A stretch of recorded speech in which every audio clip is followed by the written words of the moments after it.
A lo largo de los siglos, muchos falsos cristos se han levantado. Muchos se proclaman la reencarnación de Jesucristo.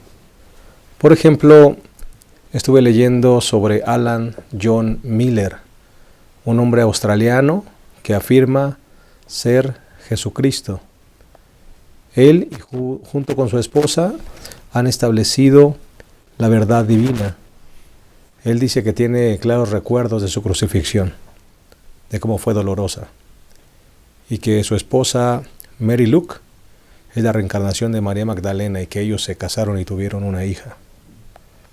Por otro lado, en Brasil, Álvaro Teis, conocido como In Cristo, dirige la Suprema Orden Universal. Tiene muchos seguidores, especialmente mujeres. Y también estuve leyendo sobre Sergei Anatolievich, este hombre de Siberia que ha establecido la Iglesia del Último Testamento, donde combina varias religiones del mundo: budismo, hinduismo y cristianismo. Tiene más de 5,000 seguidores. Todos ellos se proclaman la reencarnación de Jesucristo. La pregunta es, ¿esto es real? ¿Esto es verdadero? Bueno, lo que es real y verdadero es lo que dijo Jesucristo. Mateo 24, 5, porque vendrán muchos en mi nombre, diciendo yo soy el Cristo, y a muchos engañarán. Hoy vamos a hablar justamente de eso. Vamos a hablar de las señales que el Señor nos dejó para el tiempo del fin, pero sobre todo cómo prepararnos para mantenernos firmes y encontrar con seguridad el camino de la salvación. Mientras estemos en este mundo, muchas cosas serán engaños para que nos desviemos del camino. Pero solo hay una verdad, la verdad que Jesucristo dejó plasmada en su palabra, y de eso hablaremos en esta ocasión. Te invitamos a que te quedes con nosotros. Vamos a iniciar la lección número 7, Mateo 24 y 25. Quédate con nosotros en un momento. Iniciamos.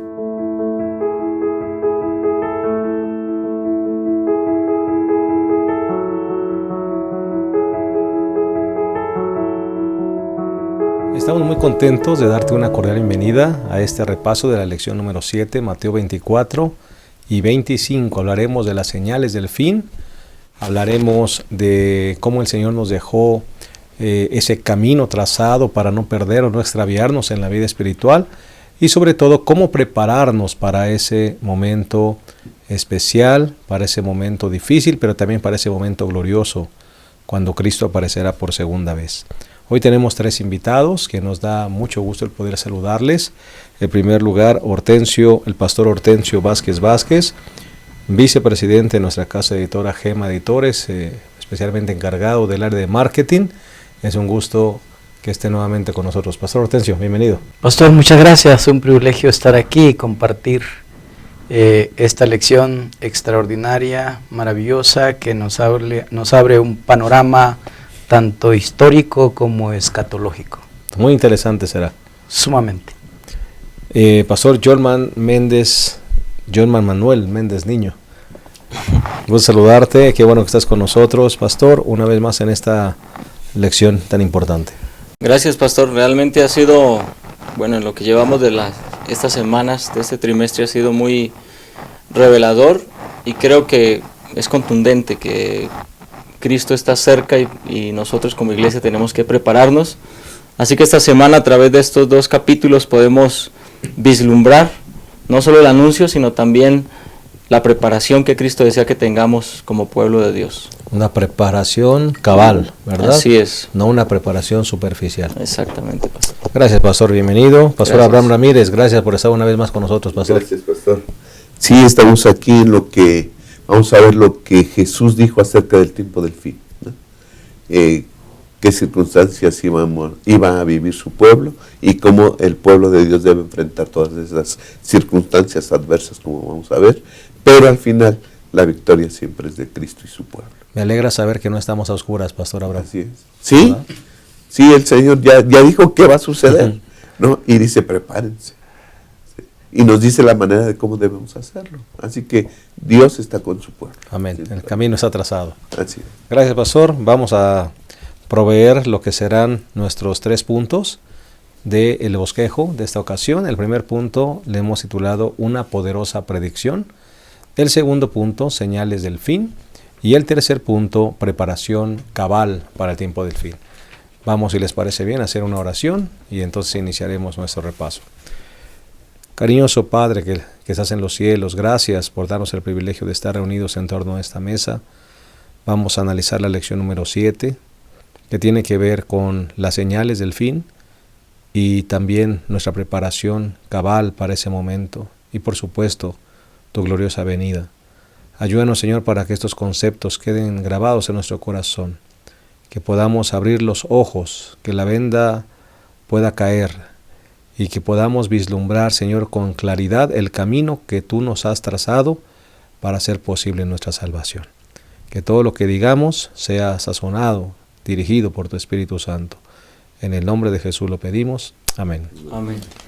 Muy bien, vamos a entrar entonces de lleno al primer punto, que es una poderosa predicción. Pastor Hortensio, bueno, todo comienza desde una interesante pregunta que le hacen los discípulos a Jesús, una pregunta que recorre todas las etapas, todas las edades y todos los siglos.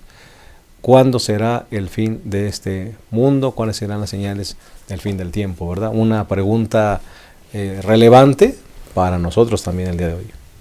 Sí, una pregunta muy intrigante, es una intriga tanto de los discípulos y lo que viene, ¿no? Qué escena tan más conmovedora aquella tarde, posiblemente no dice la hora, cuando Jesús está con los discípulos en el Monte de los Olivos, posiblemente una tarde aquella, ¿no? Donde al frente pues está una mirada panorámica no solamente de Jerusalén, sino del mundo entero, ¿no? De lo que iba a acontecer. Y justamente en Mateo 24 y 25, como se refiere a la lección de hoy, Jesús está revelando importantes verdades sobre el fin de los tiempos y cómo prepararse.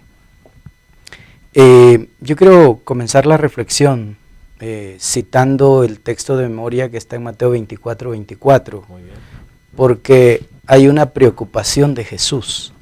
La preocupación de Jesús son sus escogidos, porque son la niña de sus ojos, es el motivo de su sacrificio, ¿no? Es el cumplimiento de su misión y es la manifestación de su amor. Entonces, él alerta a los discípulos, obviamente en el marco de la pregunta, dinos qué señales habrán de tu venida y del fin del mundo.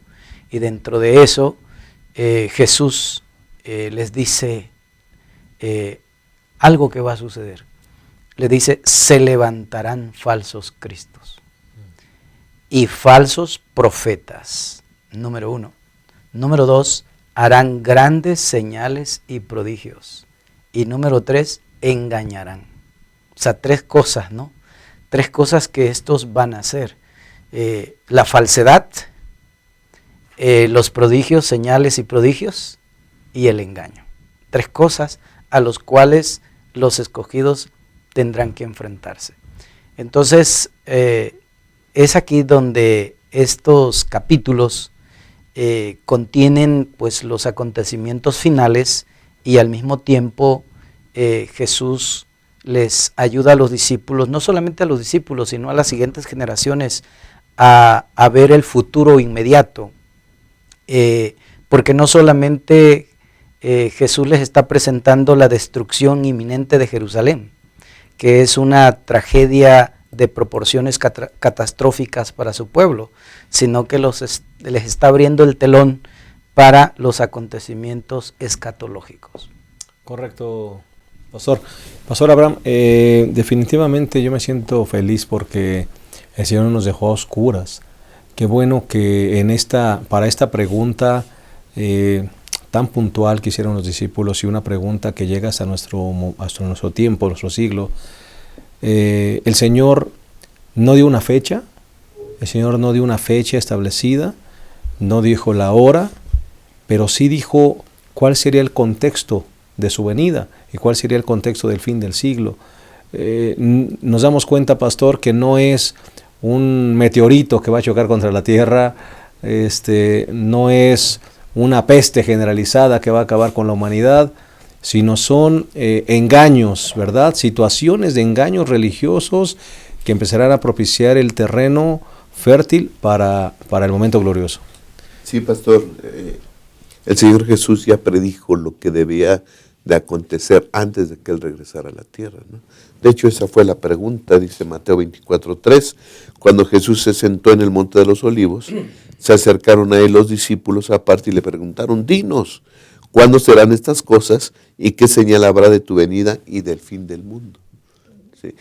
¿Qué señales habrá de tu venida y del fin del mundo? Y entonces Él empezó, y yo creo que el énfasis del Señor Jesús estaba en el engaño, porque inmediatamente en el versículo 4 dice, Jesús les respondió, mirad que nadie os engañe. Allí comienza. Ahí está, ¿no? El engaño, porque recordemos, y todo esto lo debemos de ver desde el marco del gran conflicto. Hay un gran engañador, hay un rebelde que no quiere que el mundo se salve y que está en contra del pueblo de Dios, ¿no? Entonces, mirad que nadie os engañe. ¿Sí? Porque habrá falsos cristos, habrá falsos profetas, harán señales, lo que leyó el pastor, hará señales. Y convencerán a algunos que ya estaban dentro de los escogidos. Así que nos advierte que debemos de tener mucho cuidado. Y también, no tan solo las personas han mentido al pueblo de Dios, a la humanidad. Hay corrientes, hay movimientos, hay filosofías que profesan y dicen tener la solución para los problemas del mundo, ¿no? Movimientos políticos, la tecnología, la ciencia, parece ser que todo eso trae la solución al mundo, pero no es así tampoco, ¿no? Lo que predijo el Señor Jesús fue que va a haber engaños y lo hemos visto a lo largo de la historia.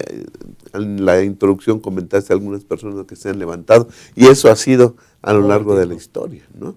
Así que entonces lo que debemos estar es puestos nuestros ojos en Cristo Jesús. Nadie os engañe, porque va a haber movimientos, va a haber filosofías, va a haber corrientes y personas que dirán que traen la solución al mundo, pero todo esto ha fallido, es pura falacia. Definitivamente.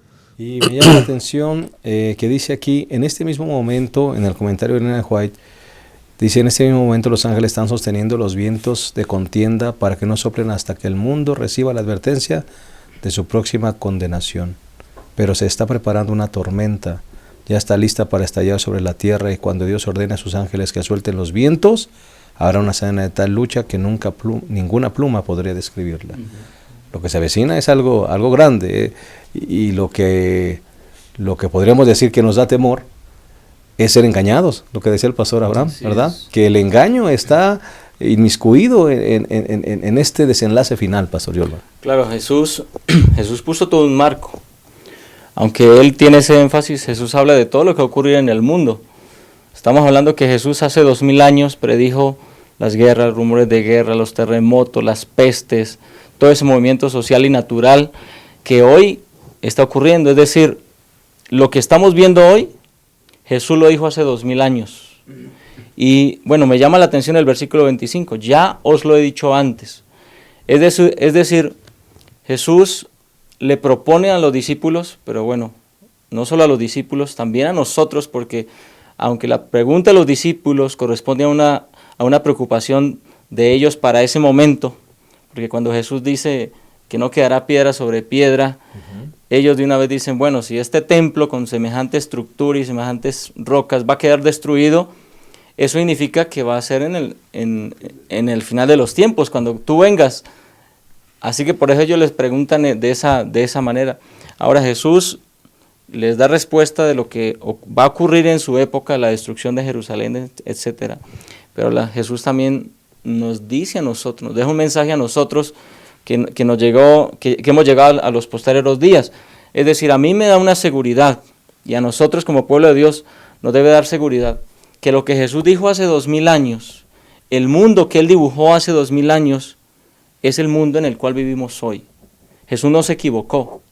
En las predicciones ya cumplidas vemos unas palabras exactas y contundentes de Jesús. Eso significa que las predicciones que están por cumplirse también debemos creer en ellas, porque así como se cumplió lo primero, se cumplirá esto. Eso nos da una certeza de que aunque van a venir situaciones catastróficas y cada vez los engaños van a ser mayores y cada vez la destrucción va a ser mayor, cada vez el mundo va a estar más caótico, en medio de todo eso, Jesús ya lo dijo.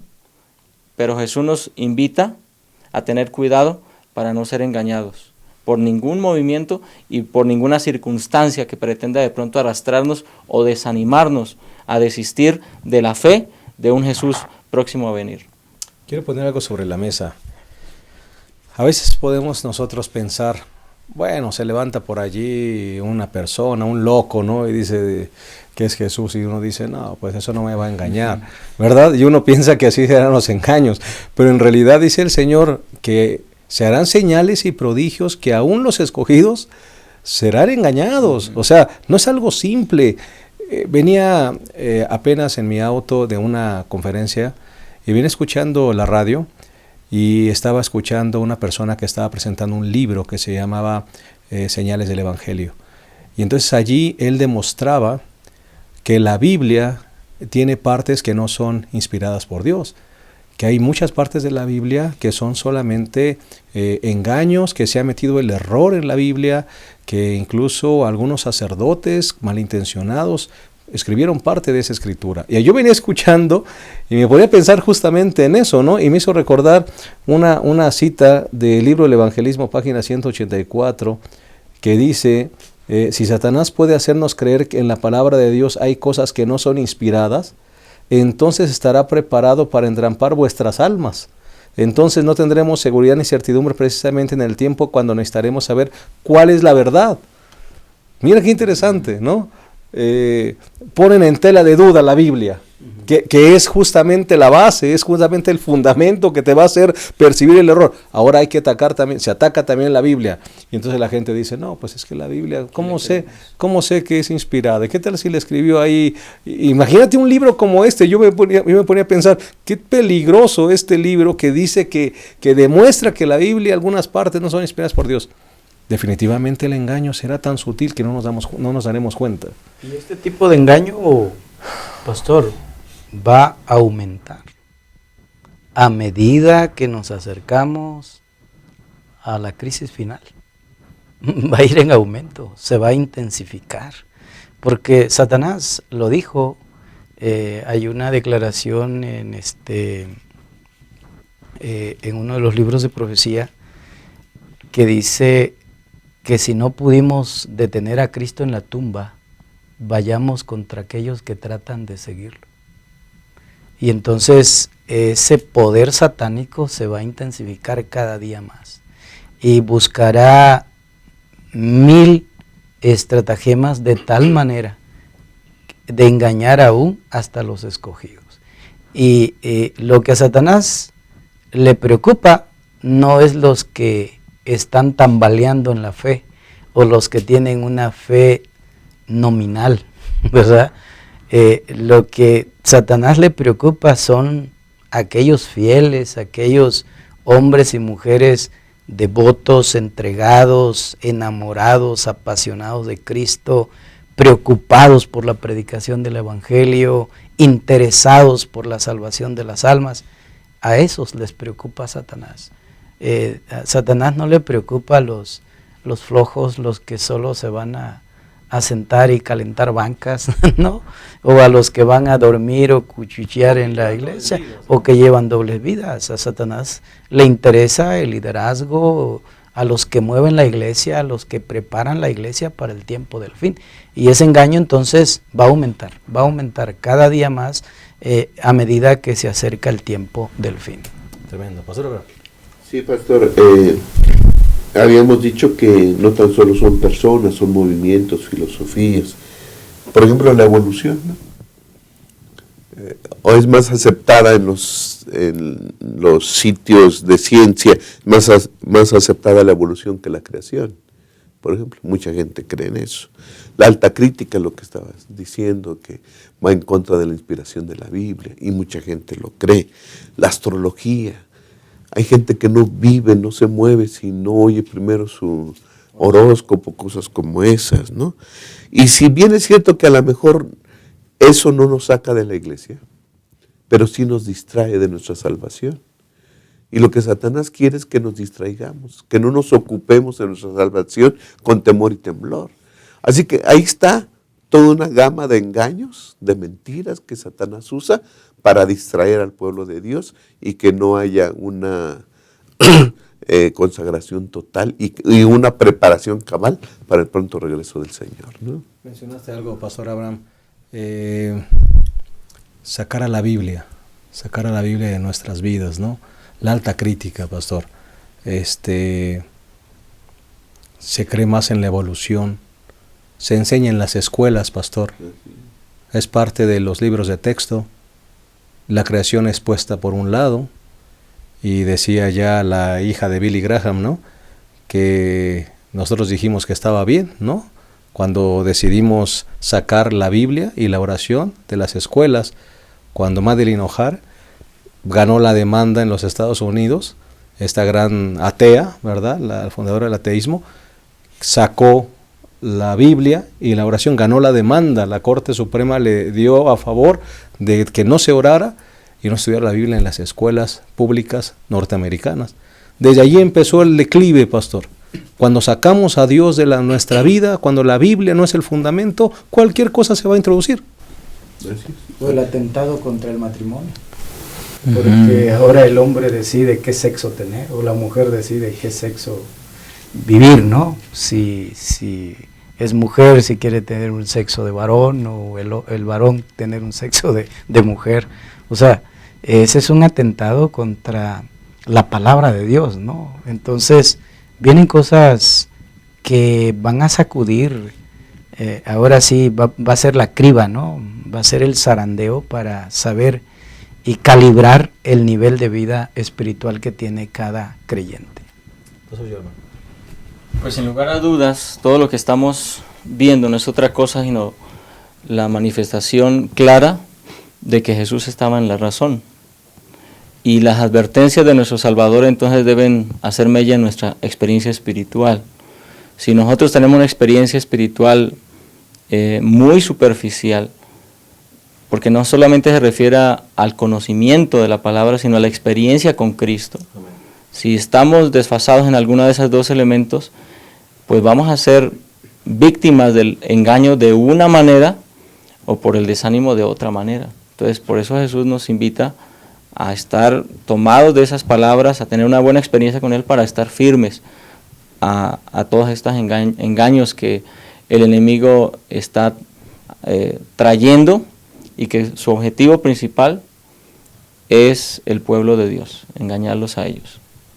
Pues vamos a pedirle al Señor que Él nos ayude para mantener clara la ruta que nos conduce a la vida eterna. Vamos a hacer una pausa, regresamos a esta lección número 7, Mateo 24 y 25, volvemos.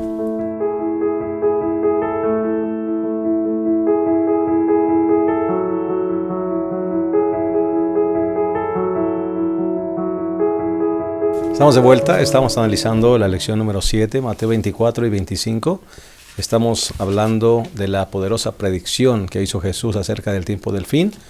Y vamos a entrar en la segunda parte, que es las señales del fin. Bueno, hemos visto que el Señor comenzó hablando acerca del engaño. Dijo que no seamos engañados. Habló de muchas señales, habló de pestes, habló de terremotos, habló de guerras. Pero hay ciertas señales que deben ser como un foco de alarma para nosotros, como sonidos de alarma que debemos escuchar. Por ejemplo, Mateo 24 habla justamente de la relación que hay entre lo que el Señor predijo con lo que Daniel enseñó. Y dice Mateo 24:15, cuando veáis en el lugar santo la abominación desoladora predicha por el profeta Daniel, el que lee, entienda. Aquí hay una relación directa. El asunto de Daniel es el cumplimiento de la profecía de Daniel, hablando de la abominación desoladora, tiene que ver con las señales del tiempo del fin. Y vamos a dedicar un poquito de tiempo a analizar este punto. Pastor Hortensio. Sí. Yo creo que en este tema tan importante y pues que ha sido interés de muchos estudiosos de la Biblia en relación al tema de la abominación, ¿Qué es abominación? Hay varios textos en la palabra de Dios que describen la abominación. Por ejemplo, Deuteronomios 27:15. Creo que es un texto clave porque dice: maldito el hombre que hiciere escultura o imagen de fundición, abominación a Jehová, obra de mano de artífice, y la pusiere en oculto, y todo el pueblo responderá. En este sentido, una de las abominaciones no solamente es, como dice la palabra del Señor, que tiene que ver con algunas violaciones a la ley de Dios. Y ciertamente así es, porque la abominación tiene que ver con la adoración. La adoración a la criatura antes que al Creador. Cuando hay una adoración a la criatura, ya es abominación, porque dejas de adorar al Creador. Y eso lo describe Pablo en el capítulo 1 de Romanos, ¿verdad? Cuando describe, si vamos ahí, voy a hacer referencia a Romanos capítulo 1, cuando Pablo hace referencia también de la abominación en este sentido. Dice la palabra de Dios, allí en el capítulo 1 de Romanos, versículo 23, y cambiaron la gloria del Dios incorruptible en semejanza de imagen de hombre corruptible, de aves, de cuadrúpedos y de reptiles, por lo cual también Dios los entregó a la inmundicia y en las concupiscencias de sus corazones, de modo que deshonraron entre sí sus propios cuerpos, ya que cambiaron la verdad de Dios por la mentira, honrando y dando culto a las criaturas antes que al Creador, el cual es bendito por los siglos. Amén. ¿Es una abominación? Esa es una abominación, es una abominación, es un atentado frontal, grave, a la ley de Dios, a la adoración de Dios. También otra abominación es atentar contra el sábado, porque eso también tiene que ver porque el sábado es el símbolo de la creación de Dios, es el símbolo de una identidad y de una señal entre Dios y su pueblo.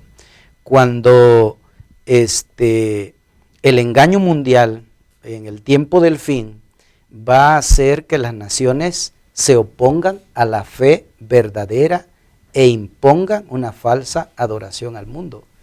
Y quienes permanezcan firmes, pues van a enfrentar el odio, van a enfrentar la tribulación, incluso van a enfrentar la muerte. Quienes se opongan a esta abominación. Y quienes permanezcan fieles, pues Dios tiene la recompensa. Correcto. Y me llama la atención esto, porque esa abominación, Pastor Abraham,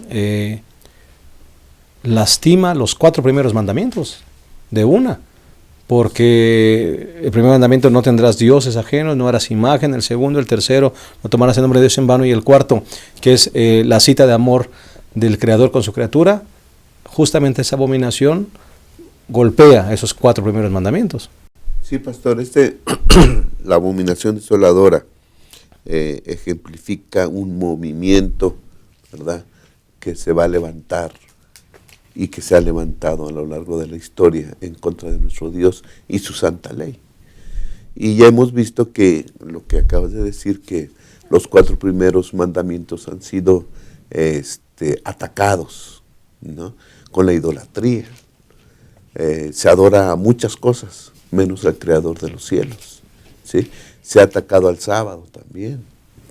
Mucha gente ya no le hace caso al sábado, es el domingo, el día de guardar, ¿sí? Y a mí me llama la atención lo que dice Daniel 11:31, pastor. Sí. Sus fuerzas profanaron el santuario y la fortaleza, quitarán el continuo y pondrán la abominación desoladora.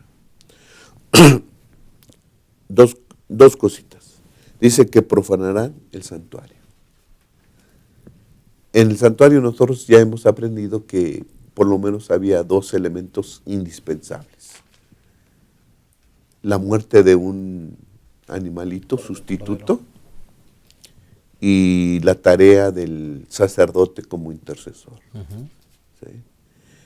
Entonces, este ataque va directo al santuario, es decir, esto ya no.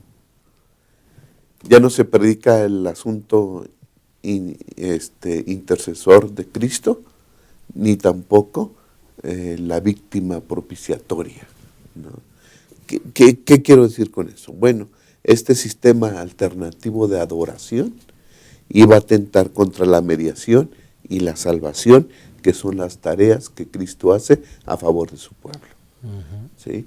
Le quita toda la atención como Salvador a Cristo Jesús. La desvía. Desafortunadamente la desvía sobre algo que también está en la Biblia, sobre la Virgen, por ejemplo, la madre de Dios. Y entonces muchas personas engañadas, ¿sí? Como dice acá, Mateo 24, adoran más a la madre de Dios, que dicen que es María, y no al que murió por nosotros en la cruz del Calvario. ¿Sí? Y la obra intercesora de Cristo en el santuario, como ya hemos visto en las lecciones, ¿verdad? Hay un poder, hay un sistema, ¿verdad?, que se apropia de eso y dice que Él es el intermediario entre Dios y los hombres. Dice que Él es el pontífice. Pontífice quiere decir el que pone puentes, el que crea puentes. Y se dice que Él es el que hace la unión entre el cielo y la tierra, entre Dios y el hombre. Entonces, muchas personas van a estar engañadas en cuanto a esto. Se ha atentado contra la obra de Cristo Jesús, su obra salvífica y su obra mediatoria. Y debemos estar atentos para no caer en estos engaños. Significa que ahora la persona ya no se dirige a Cristo como su intercesor, ahora acude a un líder religioso para confesar sus faltas y con una serie de rezos quedas perdonado, en un tiempo con indulgencias, en un tiempo dando dinero, ¿verdad?, para que se te perdonen tus pecados. Todo eso vino a ser la abominación desoladora, pastor, y a lastimar, a manchar, a echar por tierra la maravillosa obra que Cristo hace a nuestro favor. Así es, pastor. Y lo malo es que muchos lo han creído. Y pues, como decía el pastor Yolman, todo lo que Jesús dijo hace 2000 años se está cumpliendo ahora, ¿no? Pastor Yolman. Bueno, estas palabras de Jesús en Mateo 24, que tienen relación con Daniel y Apocalipsis, de hecho la lección nos llevaba al capítulo 13 de Apocalipsis, en el que, bueno, señala algo específico. En primera instancia hay un engaño. Este poder engañador va a hacer que los habitantes de la tierra comiencen a practicar una falsa adoración. Este poder se pone en el lugar de Dios. Este poder asume atributos que únicamente le corresponden a Dios. Y tristemente muchas personas van a ser engañadas. Pero hay un grupo, dice la palabra, que va a permanecer firme. ¿Qué va a hacer este poder con ese grupo? Ahí es donde viene el aspecto de la persecución. Ahí es donde viene la advertencia de Jesús de permanecer firmes bajo cualquier circunstancia.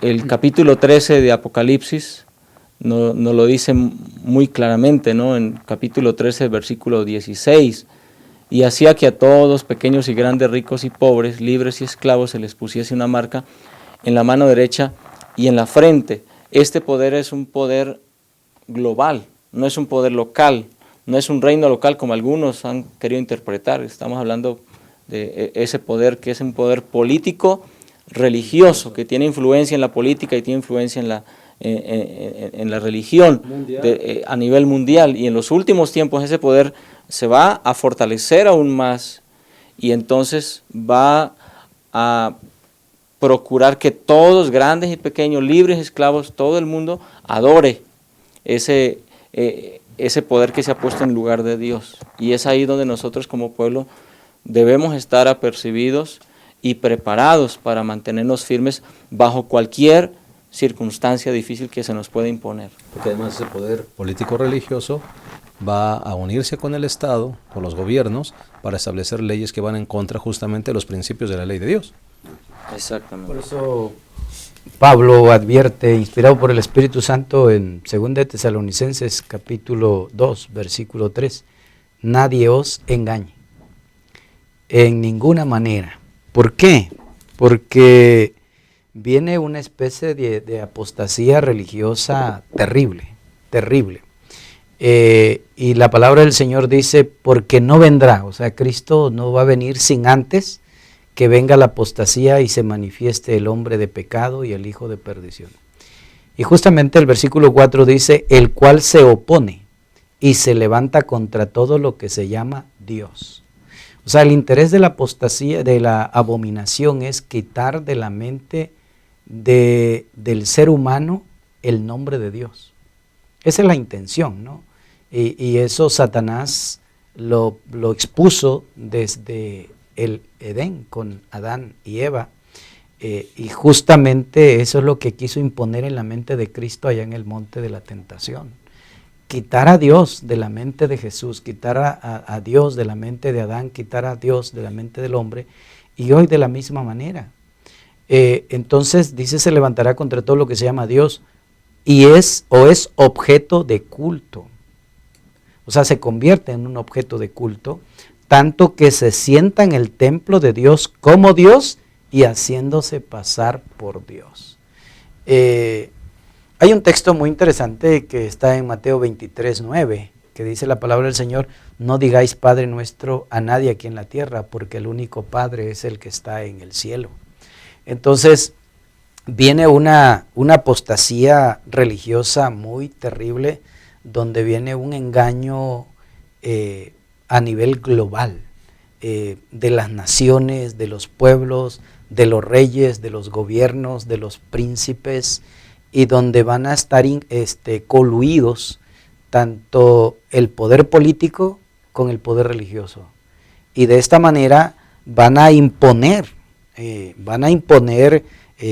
falsa adoración, pero también van a imponer odio, van a imponer también tribulación y van a imponer muerte a aquellos que se nieguen a esta apostasía, a esta abominación que viene.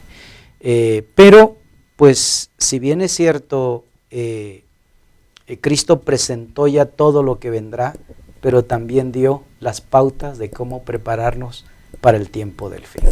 Yo me imagino que nosotros realmente, al tratar de entender esto, no dimensionamos la magnitud de lo que esto será en el sentido de persecución. No dimensionamos.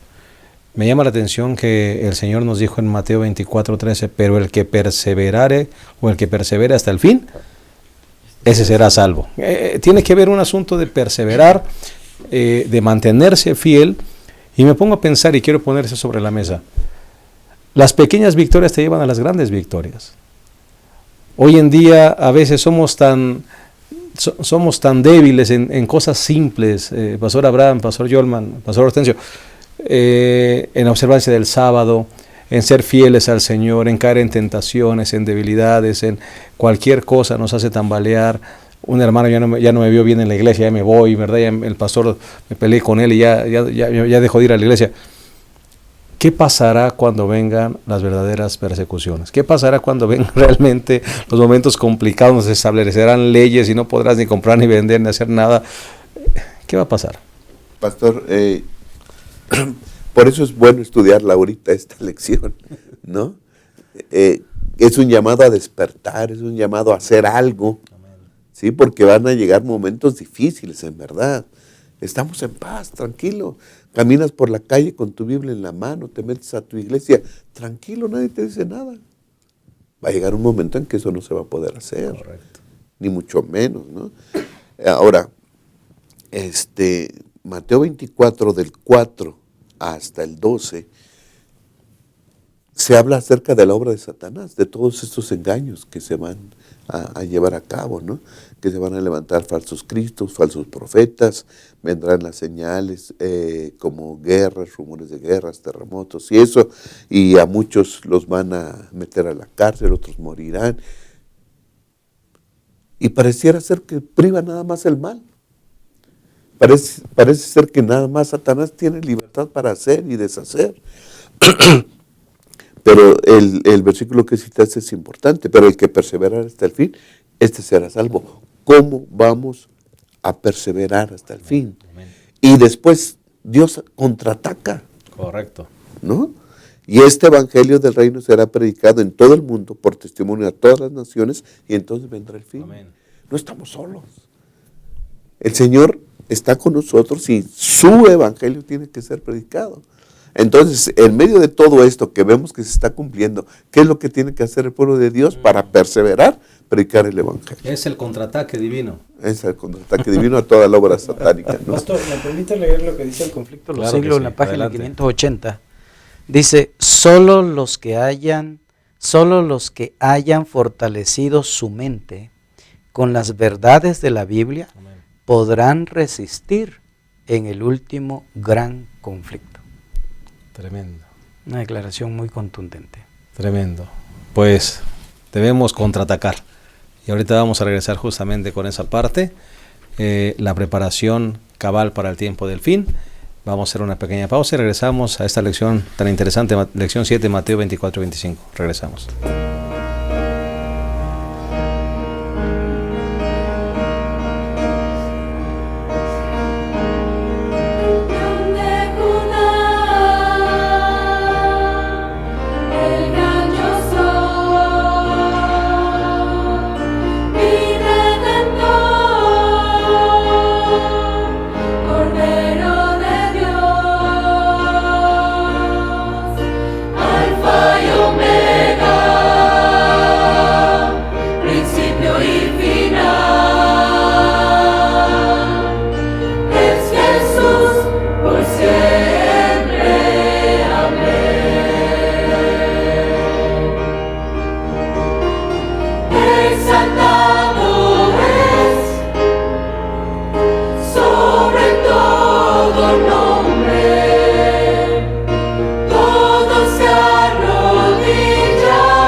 Estamos de regreso, estamos analizando la lección número 7, Mateo 24 y 25, y llegamos a la tercera y última parte, que es preparación cabal para el tiempo del fin.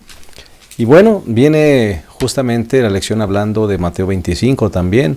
Es interesante notar que Mateo 24 te da la enfermedad y Mateo 25 te da la solución, te da la medicina. ¿Cómo debemos prepararnos para esto que vendrá? Señales dejó el Señor Jesús muy claras.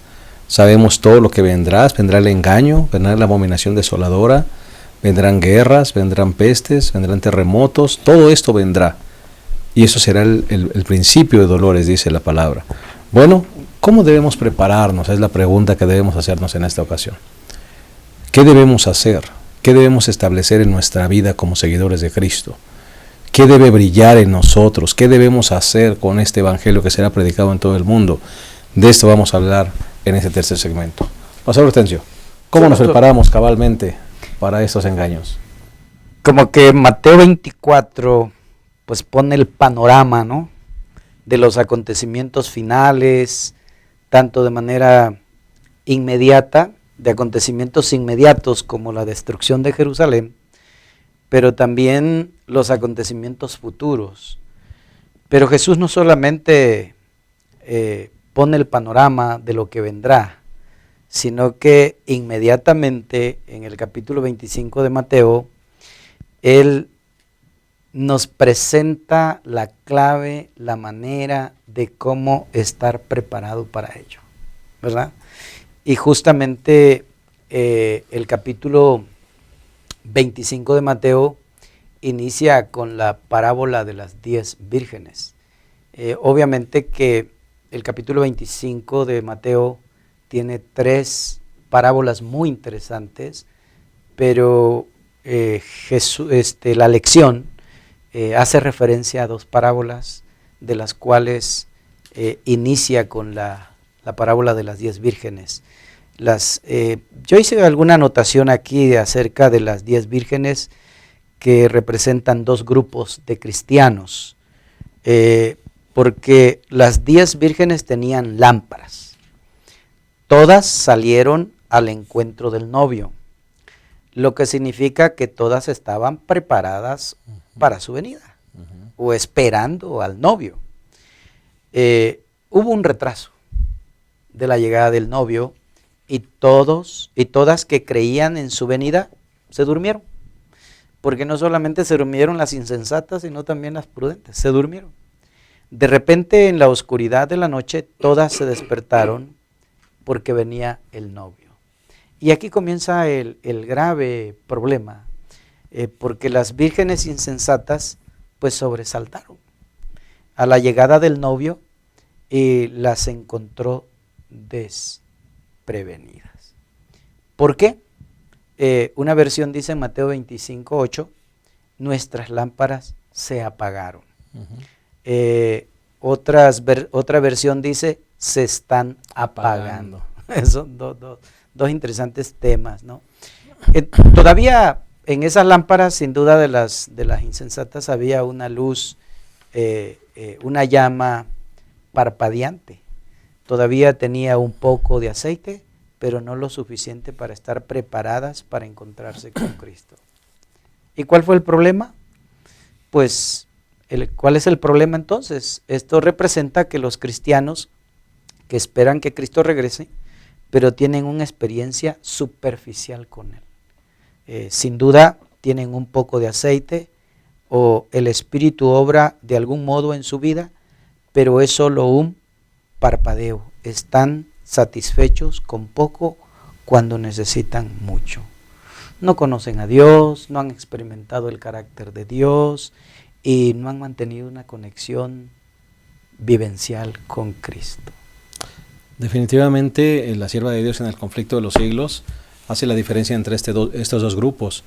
Dice que las vírgenes prudentes son aquellas que tienen una experiencia personal, fe en Dios y en su palabra, ¿verdad? Ellas se llenaron de esa experiencia personal con con Dios y estuvieron bien fundamentados en la palabra, ¿verdad? La palabra, esa lámpara encendida representa la luz de la palabra. Ellos bebieron la palabra, bien fundamentados en la palabra, y dice ella que el otro grupo, el de las insensatas, son personas que se dejaron obrar por impulso en su decisión por seguir al Señor, y cuando vinieron las pruebas su fe vaciló, sus luces también se debilitaron. Qué interesante, ¿no? Su fe vaciló. Son este grupo de personas que cuando vinieron los engaños fueron engañados, no estaban bien cimentados en la palabra, no tenían, como decías, Pastor Hortensio, una relación personal intensa con Cristo. Vinieron las pruebas, se quedaron fuera, lamentablemente, Pastor Abraham.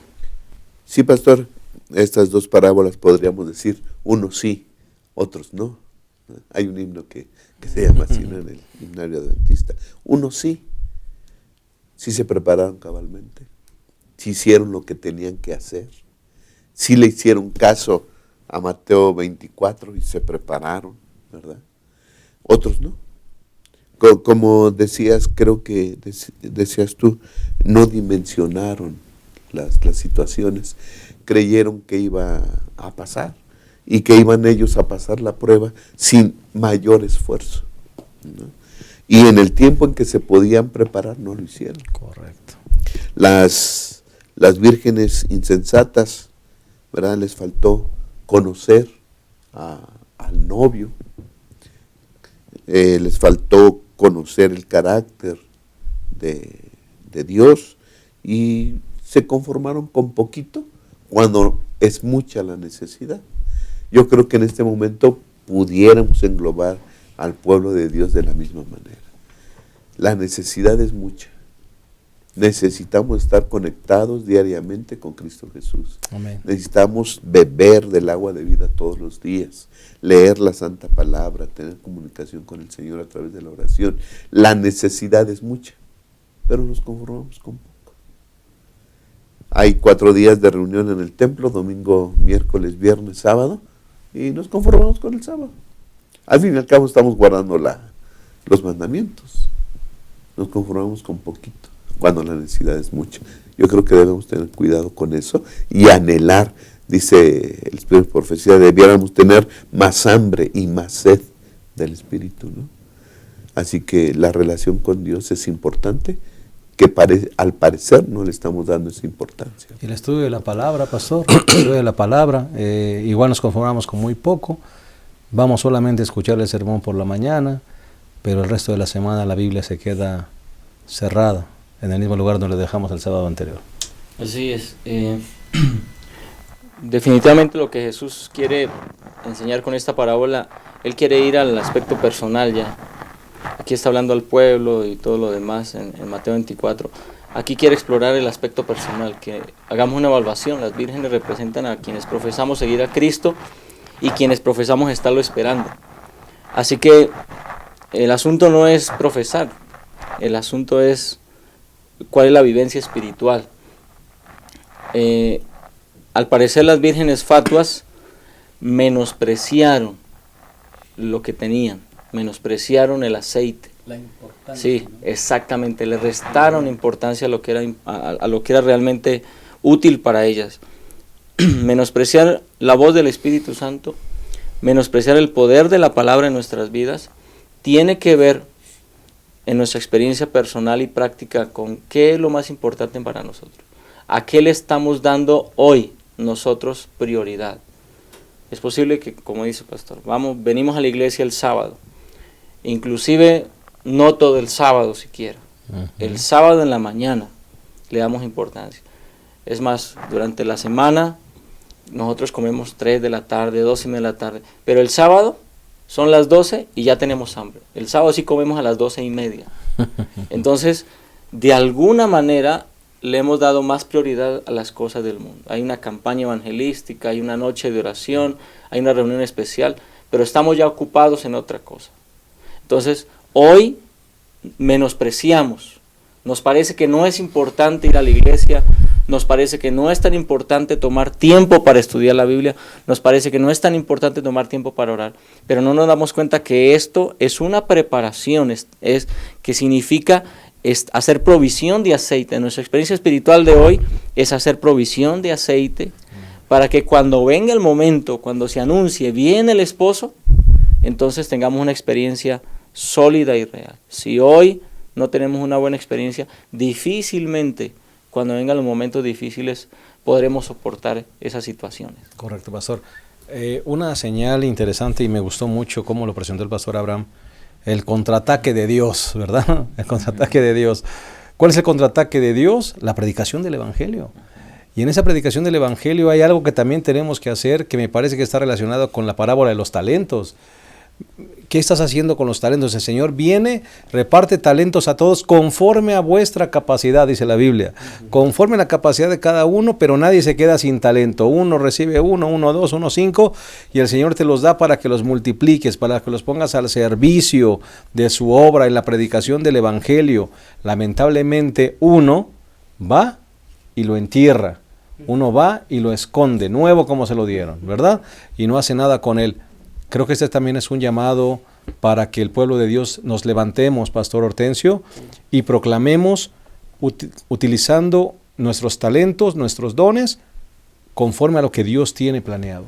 Hay una pregunta en la lección que dice, ¿qué papel juega el uso de nuestros dones en nuestra preparación para el regreso de Cristo? Es muy importante porque Jesús, aun cuando contó una parábola diferente de las 10 vírgenes y ahora los talentos, ambas hablan acerca de la preparación para el regreso de Cristo. Ambas tratan de preparar a un pueblo para el encuentro con su Dios. Yo hice una aplicación aquí muy breve en relación a los las vírgenes y luego los talentos. Así como el aceite representa al Espíritu Santo para las 10 vírgenes, los talentos representan dones especiales del Espíritu Santo. Las que tenían las lámparas, pero no el aceite suficiente, no hicieron provisión. Los que reciben los dones, pero no los desarrollan, no hicieron un esfuerzo para tomar de lo que habían recibido de gracia para hacer algo con ello. ¿Cuáles son los resultados? Bueno, las insensatas quedaron fuera. Las prudentes entraron, porque hicieron provisión, se prepararon. Y los que no hicieron nada, los que se recibieron los talentos y no hicieron nada, fueron llamados malos y negligentes. Y los que usaron sus talentos fueron llamados buenos siervos, fieles, y disfrutaron del gozo del Señor. Amén. Esa es la recompensa final. Amén. Pastor Abraham. Sí, pastor. ¿Por qué 2 sí cumplieron la tarea? Que le dieron 5, ganó otros 5, el que le dieron 2, ganó otros 2, y el que le dieron 1 no. ¿Por qué? Creo que está el concepto que se tiene del Señor, ¿no? Dice Mateo 25, 24, llegó también el que había recibido un talento y dijo, Señor, sabía que eres hombre duro, que ciegas donde no sembraste y juntas donde no esparciste. El concepto que tenía ese siervo de su Señor era malo. Tú eres malo, Señor. Yo tuve miedo y escondí, mejor lo que me dio, ahí está. Dios castigador, ¿no? Dios Sí. severo. Cuando Dios le está dando, ¿no? Dice que recoge donde no esparciste, pero me estás dando. Mi Señor no es como dicen los demás. Mi Señor es un Señor misericordioso que me da y me da la oportunidad. Y entonces yo le voy a ser fiel. ¿Sí? Además, dice el comentario de la lección, que cuando se recibe un don, se recibe también al dador. ¿Y quién es el dador? El Espíritu Santo. Es decir, este hombre recibió, ¿sí? Y como tenía un mal concepto de su Señor, lo escondió. No recibió a su Señor. No reconoció que junto con el don venía el dador. Y si nosotros no tenemos una comunión con el dador, que es nuestro Dios, si nosotros no tenemos una comunión con aquel que da, pues nosotros tampoco vamos a dar. Y me llama la atención cómo le llaman, siervo negligente, flojo. Flojo para prepararte, flojo porque no lees la Biblia. Me da flojera. Vamos a la iglesia. No, tengo flojera. Vamos a hacer esta actividad misionera. Me da flojera. Vamos a predicar el evangelio. Me da flojera. Tienes la capacidad porque Dios te la dio, pero no la ejerces porque eres flojo. Yo creo que debiéramos quitarnos este título de flojos y empezar a hacer lo que Dios quiere que hagamos con sus talentos que Él nos ha dado y tener un concepto claro de Dios, que Él es misericordioso, ¿verdad? Es bondadoso, nos da capacidades que debemos ponerlas en práctica para su honra y su gloria. Pastor Abraham, ese siervo negligente no entendió que los talentos también eran para su propio beneficio. Sí, claro. Porque ellos eran los beneficiados. Al final le dice, entra en el gozo de tu Señor. Ese siervo que él dice es que se ve que eres ese concepto que tenía del dueño, duro, eres duro, no lo conocía. Sí. Ese hombre lo estaba haciendo para el beneficio de ellos mismos. Los talentos y la multiplicación de los talentos era para su propio beneficio y al final para una recompensa eterna. Cuando Dios te pide algo es para tu bien. Amén. Nunca será para tu mal. Así es, sin lugar a dudas. En este aspecto, en esta parábola, el siervo que recibió un solo talento menospreció ese talento. Y es posible que a veces nos ocurra en nuestra experiencia espiritual. Es posible que alguien piense, bueno, si yo fuera un gran evangelista, sí, predicaría, y sí, pero pues es que mi talentito es tan pequeño. Entonces Elena de White advierte, ¿no? Me gusta esta parte aquí de palabras de Dios, el gran maestro, que dice, el que había recibido el don más pequeño fue el que dejó su talento sin mejorar. Y aquí se da una advertencia a todos los que sienten que la pequeñez de sus talentos los excusa de servir a Cristo. Es decir, algunos dicen, pues yo no tengo mucho, pero aquí lo que el Señor nos está indicando es que sea pequeño o grande, sea muy notorio, sea de aquellos talentos que están frente a las cámaras, o sea, de aquellos talentos que están atrás del telón, sea el talento que Dios nos haya dado, hemos de ponerlo a los pies de Cristo Jesús, al servicio de su obra, y eso entonces traerá bendición a nuestra propia experiencia espiritual. Mientras trabajamos y mientras nos esforzamos por hacer uso de los talentos que Dios nos ha dado, entonces nuestra experiencia espiritual será cada vez más profunda. Es muy común ver en la iglesia, un hermano llega, se bautiza y a los pocos meses ya está predicando. A los pocos meses ya está ahí con alguna responsabilidad. Y algún otro hermano que tenía 15 años ahí siempre sentado. Ahí sí comienza, ¿y por qué a él sí? Comienzan como los celos. Pero ¿cuál fue la diferencia? Este hermano de una vez se puso al servicio de la causa. Este hermano fue, y el otro estaba sentado. Y le llamaban y le invitaban, hermano, ¿quiere recibir este cargo en los nombramientos? No quiero. Entonces, esa es la diferencia. O me pongo al servicio del Señor, ya sea que tenga 5, o tenga 2, o tenga uno solo, o me siento. Pero sentarme es una posición de peligro, porque implica que estoy menospreciando el talento y estoy menospreciando al dador del talento. Y eso puede traer desánimo en mi experiencia espiritual. Y en una campaña evangelística donde se llevan personas a los pies de Jesús, tan importante es el que abre la puerta, el que barre, el que prepara el atole, como el que predica. Así es. Porque todos estamos contribuyendo con nuestro talento para la ganancia de las almas. Exactamente, así es. Alguien decía que hay hermanos murciélagos. ¿Por qué murciélagos? Porque todo el tiempo están colgados. Nunca meten los hombros. Nunca meten la mano. Y es así, ¿no? Y hablando un poquito de los flojos, alguien decía que los hermanos flojos dicen, ama tu cama como a ti mismo, ¿verdad? Y otros dicen que cuando sientas ganas de predicar, quédate quieto hasta que te pase el deseo. Y otros dicen, cuando veas a un predicador descansando, ve y ayúdalo. También ponte a descansar con él. Yo creo que buscamos miles de pretextos, ¿no? Y de maneras como poder no cumplir lo que Dios nos dio, la misión que nos dio Dios. Todos tenemos talentos. Nadie puede decir, yo no puedo. No, puedes mover una banca. Ya ese es un don de Dios, ¿no? puede ser un hombre o una mujer de oración, ese es un don de Dios. Pueden ser alguien que reparte literatura, solamente dejando revistas bajo la puerta de las casas de los departamentos. Ya con eso es un talento que tú puedes desarrollar, es un don de Dios. Ahora sí echa tu pan sobre las aguas y al fin del tiempo pues vas a recoger resultados, ¿verdad? No sabemos si dejando una revista de enfoque bajo la puerta de una oficina va a tener resultados posteriores. Lo va a ver, porque Dios va a cuidar de la verdad. Y dice que muchos van a adjudicar sus primeras convicciones y sus primeros conocimientos a la lectura de las publicaciones. Amén. Entonces es una manera de compartir el Evangelio, ¿no? Muchas gracias, pues hemos llegado lamentablemente al final de esta interesante lección número 7, Mateo 24 y 25. Creo que se han extraído lecciones maravillosas para nuestra vida y queremos pues despedirnos, cerrar este programa con un comentario final de todos los que componemos esta mesa de diálogo, comenzando con el pastor Hortensio.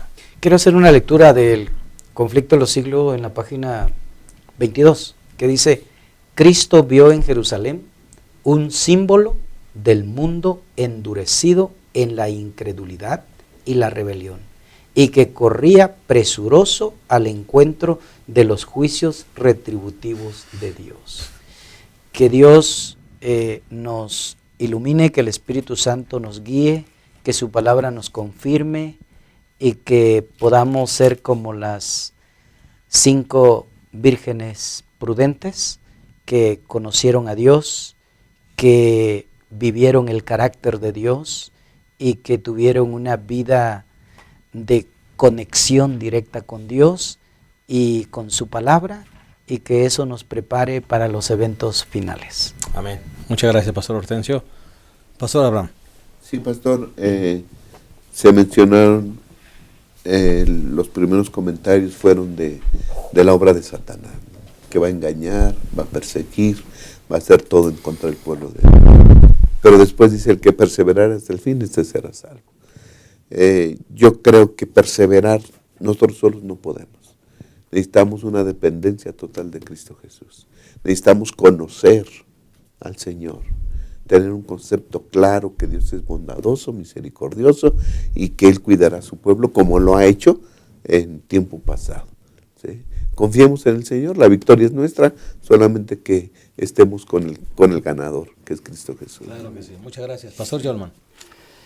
Pues quiero hacer alusión a la parábola que está ahí en Mateo 7:24, ¿no? Edificar sobre la roca que es Cristo Jesús. Estudiar la palabra de Dios y fomentar o trabajar sobre una buena relación personal con Cristo Jesús. El estar relacionados con el Señor, que es la fuente de toda verdad y de todo poder, pues nos permitirá estar firmes cuando vengan los momentos difíciles. Pero el tiempo es hoy, no podemos esperar a decir, no, cuando venga la persecución yo sí voy a estar firme.